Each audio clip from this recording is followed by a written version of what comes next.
Think about this for a moment. 35 days, 12,300 targets, the most advanced air forces on the planet, carrier strike groups, satellite guided munitions, B 1 bombers, those massive, beautiful machines of destruction, roaming Iranian skies like steel ghosts. Every morning, the Pentagon updated its victory counter. Every morning, the White House published new declarations of triumph on Truth Social. And despite all of that, despite all the noise, the fire and shadow, the staggering weight of American military power, Tehran was still standing. They couldn't send Iran back to the Stone Age. This video asks you that question. Why? And more importantly, what does the answer to that why mean for the rest of the world? Because this is not just the story of one war. This is the story of the final stress test of the unipolar world order. And the test is producing results that nobody in Washington expected. Sit down. This is going to be a long night. February 28, 2026. In the first hours before dawn, Washington and Tel Aviv launched a coordinated operation. Operation Epic Fury, simultaneous missile strikes, B-2 Spirit swept through the dark, F-35s entered Iranian airspace. First target, the leadership compound. Second target, nuclear infrastructure. Third target, missile launch sites. And on that first night, the most dramatic headline of the year swept across global media. Supreme Leader Ali Khamenei had been killed. The excitement in Western media had long since lost its sense of proportion. The regime is collapsing. The end of Iran has begun. A new Middle East is being born. These headlines chased each other through the news cycle. Trump erupted on Truth Social with words of grand victory. Several analysts invoked that April 2003 moment in Baghdad, the toppling of Saddam's statue, that photograph of a manufactured triumph. But we had already seen that film. And here is what happened quietly. In the hours after that first night, Iran's Revolutionary Guards, the IRGC, had been ready. They had been ready for years. Missiles had been buried in caves, under mountains, inside deep tunnels.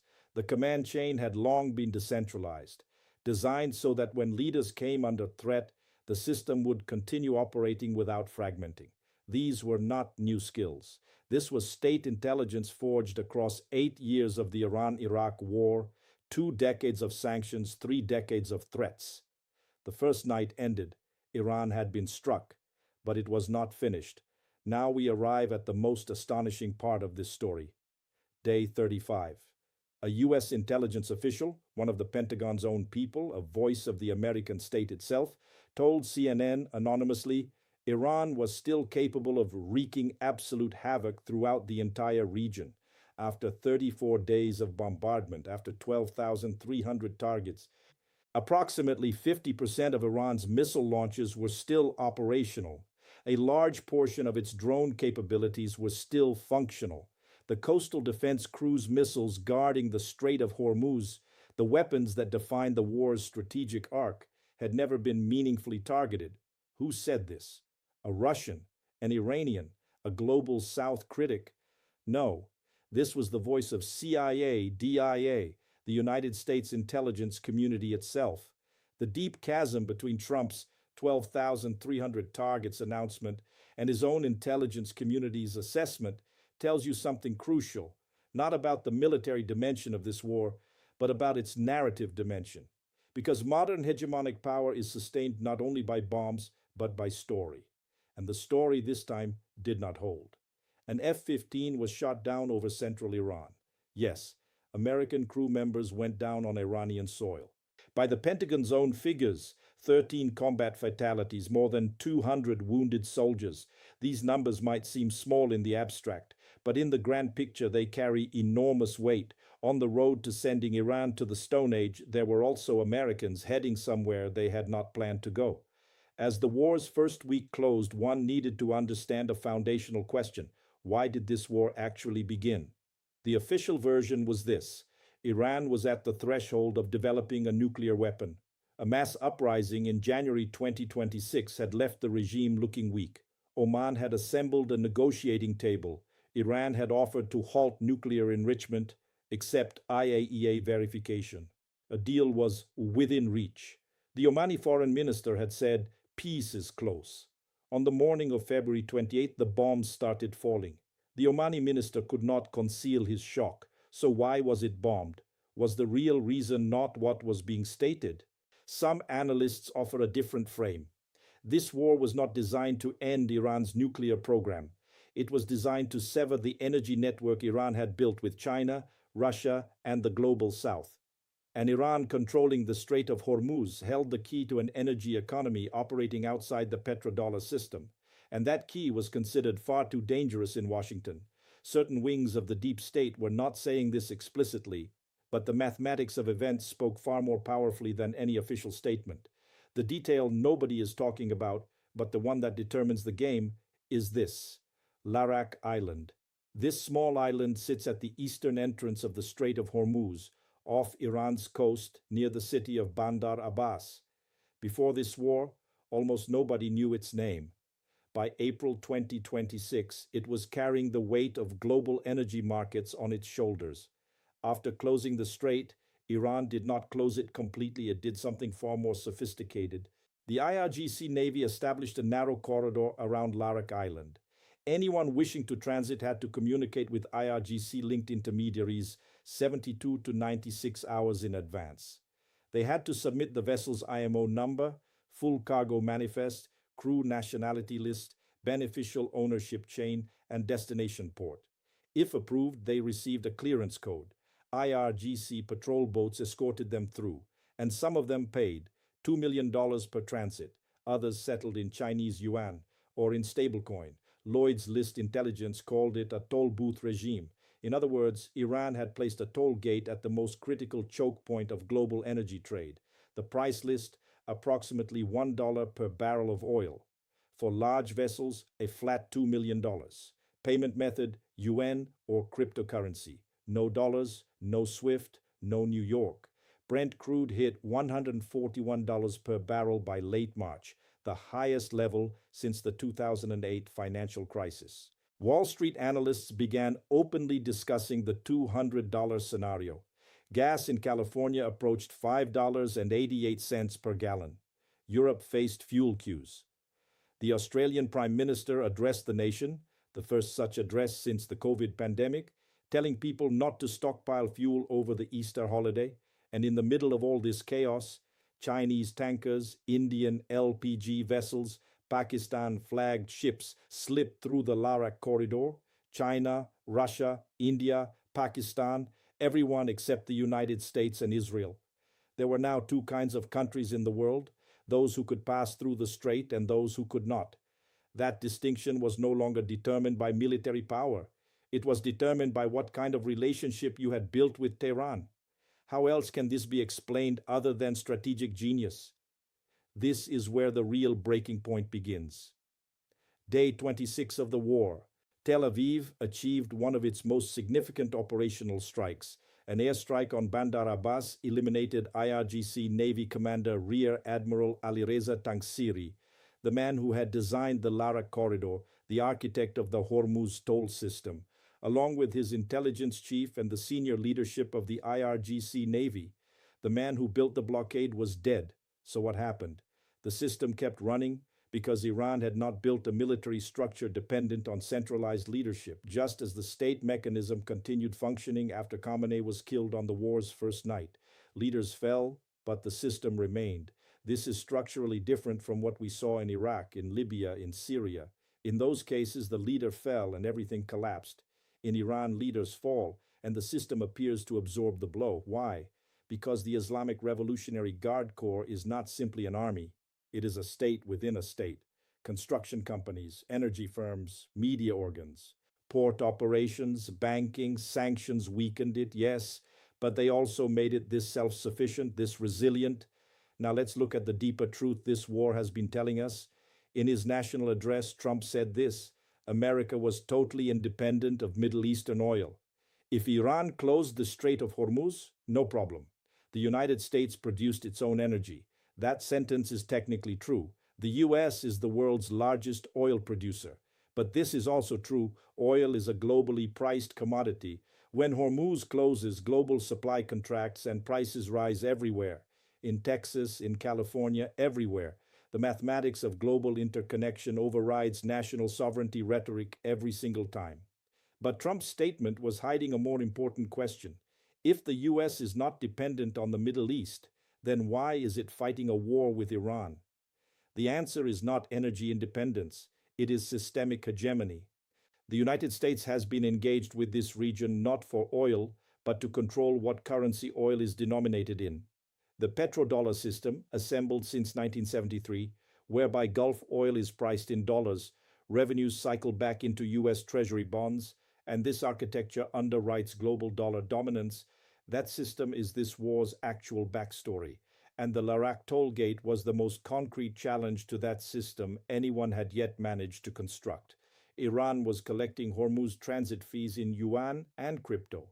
It was not accepting dollars. This might look like a technical footnote, but from a historical perspective, this was the most direct assault on the petrodollar architecture since Bretton Woods, and the country launching that assault was being bombed for the 35th day running. The detail nobody is talking about, but the one that determines the game, is this: the Omani factor. One of the least discussed but perhaps most important actors in this entire war was Oman. This small, wealthy monarchy, sharing a border with Iran, had a long history of maintaining good relations with both Washington and Tehran simultaneously, and in February 2026, Oman had come close to engineering a miracle, persuading Tehran to halt nuclear enrichment. The Omani foreign minister said peace is within reach. Negotiations were to resume on March 2nd. The bombs fell on February 28th. Was this merely a coincidence in timing, or did someone not want that deal to happen? It is not possible to give a definitive answer. But this much can be said: the three actors who stood to gain most from not having a deal, Israel, certain Gulf monarchies, and specific power clusters within the US, had overlapping interests. A nuclear agreement would lift sanctions, strengthen Iran's economy, and reinsert Tehran into the regional equation. None of those three wanted that, and the deal was stopped by bombs. This is not conspiracy theory. This is rational analysis drawn from open source data and diplomatic records. Every major war in history has been explained eventually by the diplomatic opportunities that were missed. This one probably will be too. On day 33 of the war, the thing that actually mattered most happened: NATO. Trump told the Telegraph he was thinking about withdrawing from NATO beyond reconsideration. Referring to Putin, he said, "Putin knows NATO is a paper tiger too." He told Reuters he was absolutely considering trying to withdraw the US from NATO, and previewed harsh criticism of the alliance in his primetime national address. That sentence had never been spoken by any American president across 76 years of Atlantic history. The context was this: Europe had refused to send warships to reopen the Strait of Hormuz. Britain said, "This is not our war." Spanish Prime Minister Pedro Sanchez declared Trump's Iran war far more dangerous than the 2003 Iraq invasion, and said, "They cannot drag us into an American war." Trump read all of this resistance as personal betrayal. But the reality was this: NATO allies were legally correct. NATO's Article 5 triggers collective defense when an ally is attacked. Iran did not attack NATO. The United States and Israel attacked Iran. Europeans were already absorbing the Hormuz consequences of a war they did not start. Were they really expected to join it as well? Trump's fury was understandable in emotional terms, but the legal framework was unambiguous. Europeans had no obligation to enter this war. And at this point, the strangest scene unfolded. A reporter asked about the special relationship with Britain. Trump replied, "You don't even have a navy. You're too old and had aircraft carriers that didn't work." Keir Starmer responded that NATO remained the single most effective military alliance the world has ever seen. But something had cracked in the Atlantic relationship, and that crack had not begun in Ukraine. It had begun at Hormuz. This is where we arrive at the most astonishing part of this story: France. While the US was threatening to withdraw from NATO, France announced the largest defense budget expansion in its modern history: 36 billion euros for the 2026-2030 period, a $10 billion munitions surge, plans to quadruple its missile and drone stockpile by 2030, a new centralized procurement entity, France Munitions, to aggregate demand and give the defense industry the long-term signals it needed to ramp up production. And Britain, without America, was convening 40 nations to plan the reopening of the Strait of Hormuz. De Gaulle's legacy had long planted the seeds of this moment. France had for decades sustained within NATO's structure the thesis of strategic autonomy. Europe should be capable of defending itself. This war drove that thesis from theory into practice. Painful practice, but practice nonetheless. What does this mean in the long run? Perhaps this. The United States' geographic and political drift away from NATO is, paradoxically, accelerating European defense integration. With every threat Trump makes, he reinforces Europe's reflex to stand on its own feet. History knows that all empires in their periods of decline do the same thing. They apply pressure with the message, "You cannot survive without us." But that message begins to slip precisely at the moment when the other side starts saying, "Actually, we can." Now let us look at the China factor. Since the war's beginning, Beijing had placed its position with extraordinary care. No open support, but no open opposition either. Ceasefire calls, but no military alliance. At Hormuz, however, China was the single largest beneficiary of Iran's toll system. Chinese tankers transited the Larak corridor. CIPS, China's swift alternative, hit record transaction volumes in March 2026. Transit fees were settled in yuan. China, without deploying a single soldier, without firing a single shot, had opened a door for itself through economic connectivity. BYD exports surged 65% during the war. The oil shock supercharged electric vehicle demand. As the West's fuel bill climbed, China's automotive exports were sprinting toward new records. This is not coincidence. At the core of China's strategic doctrine lies a specific preference. In great power competition, do not engage in direct confrontation. Instead, extract economic gains from conflicts in which the other side exhausts itself. During the Russian war, China exported energy and technology to Moscow despite Western sanctions. During the Israel-Gaza confrontation, China consolidated its diplomatic position in the global south against the West. Now in the Iran war, China was quietly becoming the close partner of whoever controlled Hormuz. On the great chessboard, the most powerful move is sometimes to not move any piece at all. And then there was India. "This is not our war" was not only Britain's line. New Delhi did something far more practical. It talked directly to Tehran.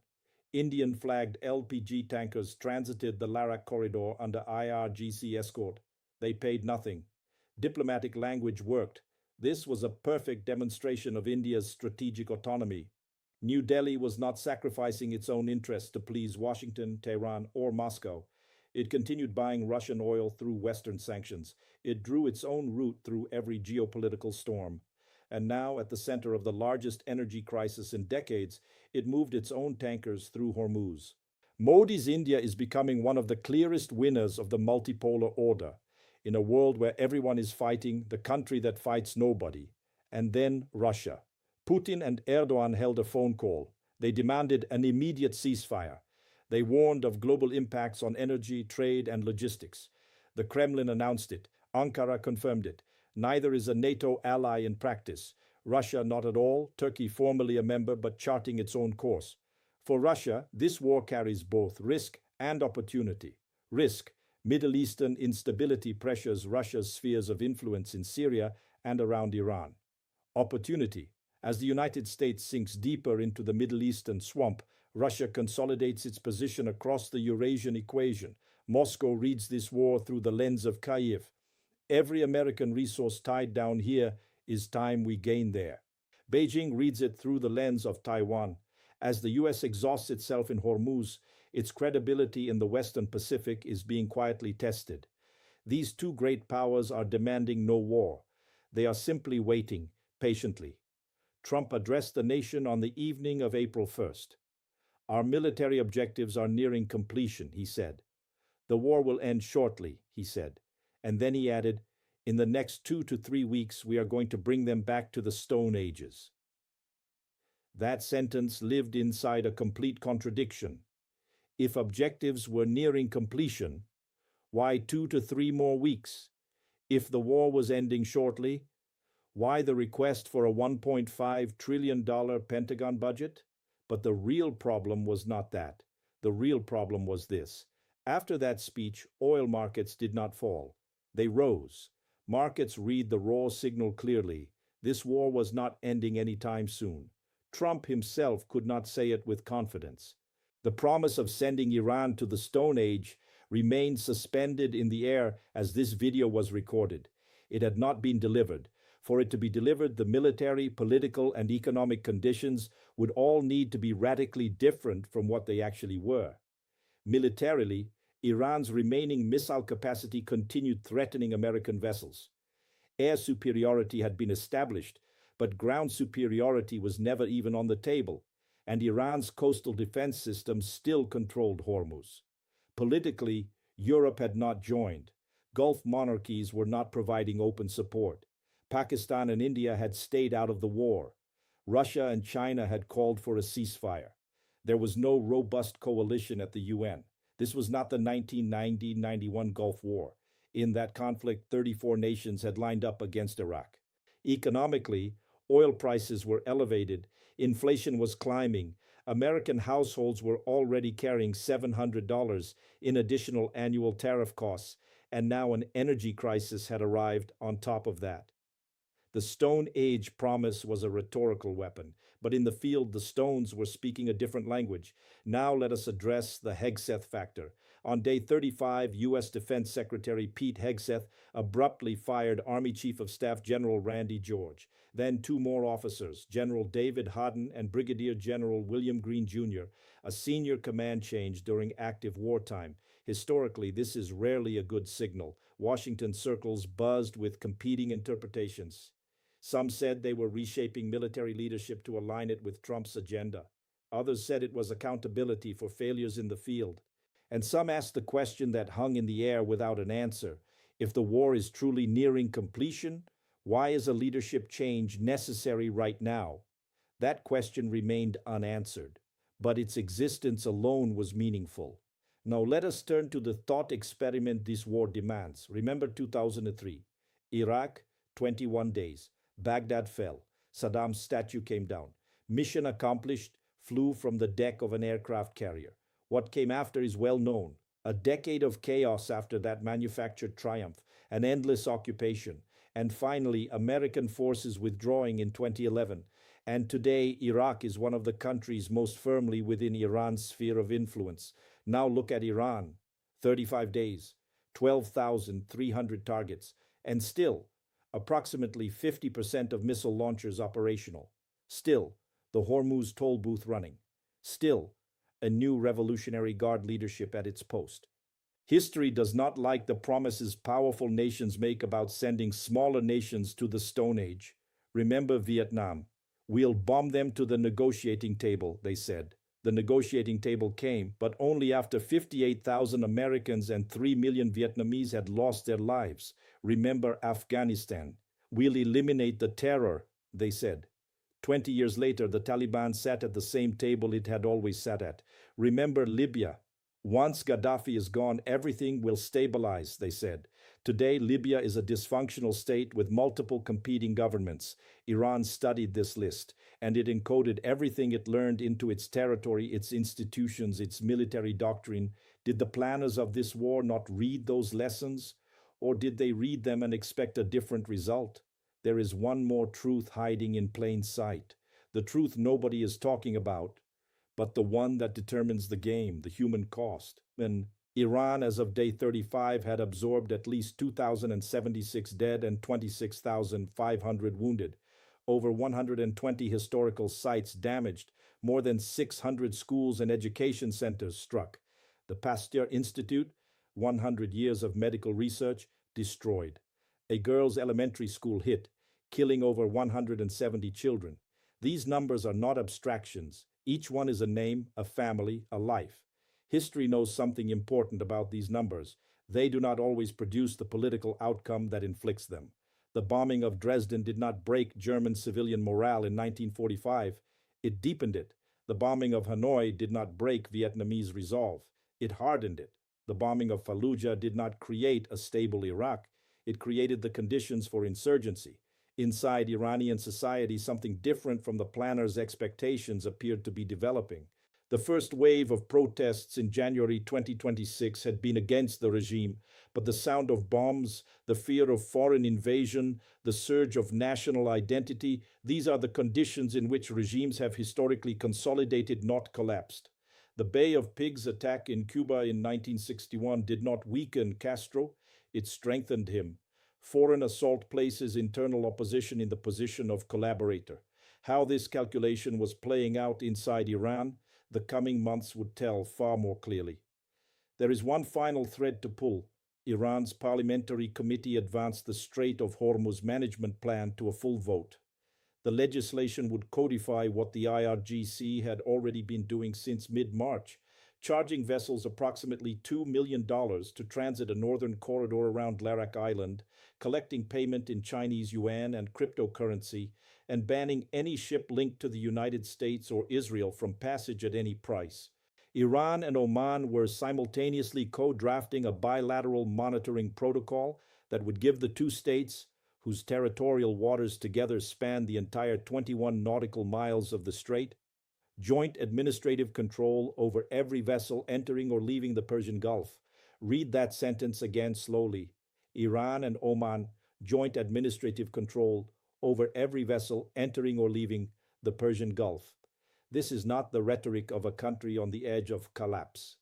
This is the institutional architecture of a country that believes it has the leverage to restructure the rules of one of the world's most consequential maritime corridors.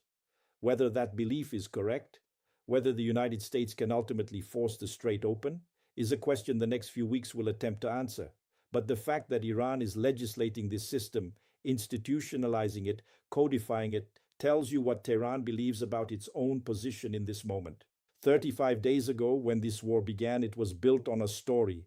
A weak regime facing external military pressure would collapse. 35 days later, that story had not held.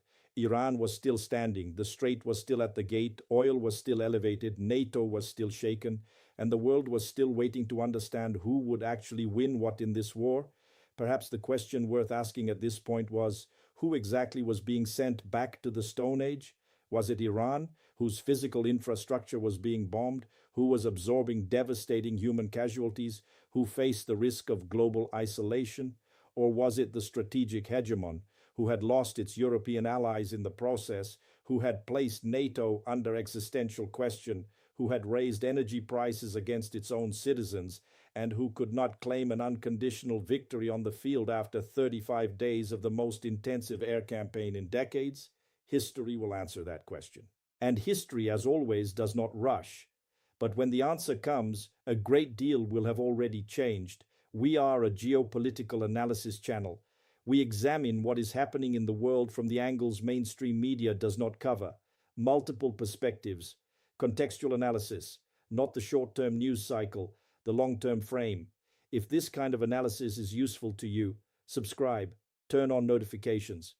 The next video will address the economic dimension of this war, the fate of the petrodollar, the long-term consequences of the Larak toll gate, and the calculus the global south is drawing from all of this.